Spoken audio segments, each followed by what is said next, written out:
Assalamualaikum warahmatullahi wabarakatuh. Saya Agus Triyono dengan NIM 18042025. Nah, pada kali ini saya akan menjelaskan bagaimana contoh kasus yang menggambarkan kebijakan publik sebagai sebuah produk politik.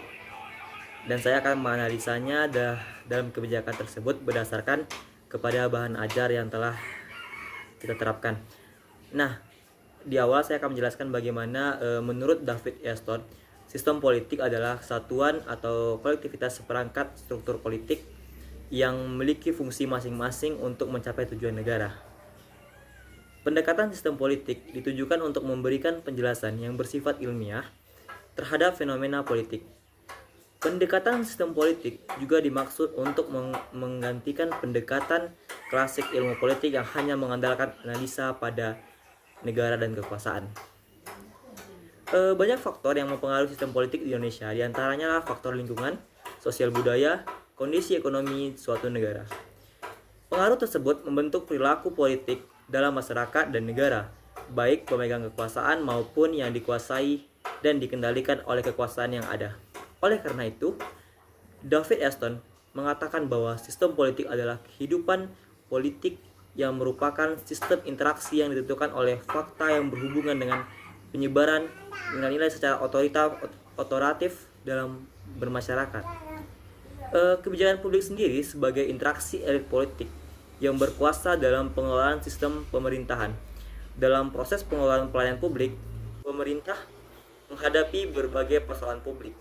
Maka hadirlah kebijakan publik sebagai poros tengah untuk menyederhanakan dalam menyelesaikan segala bentuk masalah-masalah publik yang berhubungan dengan kepentingan pemerintah dan kebutuhan masyarakat di bidang administrasi publik. Selanjutnya, kebijakan publik dapat dipandang sebagai distribusi nilai-nilai yang bersifat pernyataan dan program dari pemerintah dalam sistem pemerintahan. Salah satu bentuk kebijakan sebagai sebuah produk politik adalah diluncurkannya program Kartu Prakerja sebagai solusi untuk mengatasi dampak ekonomi COVID-19. Hal ini sebagai salah satu bentuk bagaimana pemerintah mengakomodasi keinginan kelompok kepentingan, dalam hal ini kelompok perusahaan teknologi di masa krisis pandemi. Meskipun program Kartu Prakerja merupakan salah satu janji kampanye Presiden Jokowi, yang mana program ini bertujuan untuk mengurangi angka pengangguran dengan meningkatkan kompetensi tenaga lewat pelatihan gratis. Namun, program ini mengalami perancangan kembali oleh pemerintah dalam dokumen perencanaan tahun 2020 sampai dengan tahun 2024 untuk meningkatkan kompetensi kerja.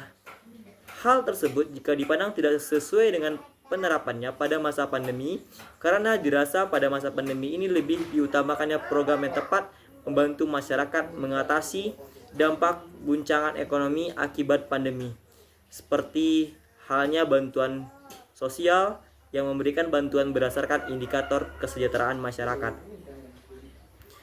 Program Kartu Prakerja ini sebagai syarat untuk menerapkan pelatihan online yang disediakan oleh perusahaan teknologi seperti Ruang Guru, Sekolahmu, dan lainnya yang harus diikuti oleh pesertanya. Nah, selanjutnya untuk mendapatkan bantuan, peserta harus mengikuti pelatihan selama 4 bulan, serta mengisi kuesioner evaluasi untuk mendapatkan uang bantuan sebesar 600.000 per bulan selama pelatihan, yang disalurkan melalui platform digital privat yang ditunjuk. Jika dalam bantuan sosial lain ada PT Pos yang bisa menjangkau seluruh Indonesia sebagai media pembayaran bantuan, dalam Kartu Prakerja ditunjuk beberapa perusahaan pembayaran digital antara lain seperti GoPay, Link Aja, dan OVO. Program Kartu Prakerja ini juga dipengaruhi oleh kelompok kepentingan yang terdiri dari individu-individu yang terorganisir untuk mempengaruhi pemerintah, misalnya partai politik dan asosiasi pengusaha. Kelompok kepentingan mendorong kepentingan mereka melalui lobby dengan berbagai cara, mulai dari memberikan donasi, mengatur imbalan tidak langsung, quid pro quo, atau disebut dengan quid pro quo, karena sifatnya yang cenderung bertentangan dengan prinsip tata kelola pemerintahan yang baik. Lobby tidak dilakukan secara terang-terangan. Program Kartu Prakerja menggambarkan bagaimana sebuah kebijakan dibuat di tengah krisis di Indonesia. Program Kartu Prakerja adalah kebijakan yang muncul dari pertemuan antara masalah solusi dan keinginan politik, dan masing-masing datang dari waktu yang tepat, yang berbeda. Sebagai sebuah kebijakan, program Kartu Prakerja bukanlah suatu solusi untuk permasalahan publik, namun terlihat seperti solusi yang dimodifikasi untuk mengakomodir kepentingan kelompok. Dari sisi manajemen hingga pelaksanaan Kartu Prakerja tidak memperlihatkan kesesuaian dengan rencana pemerintah. Sekian yang dapat saya sampaikan. Saya akhiri dengan wassalamualaikum warahmatullahi wabarakatuh.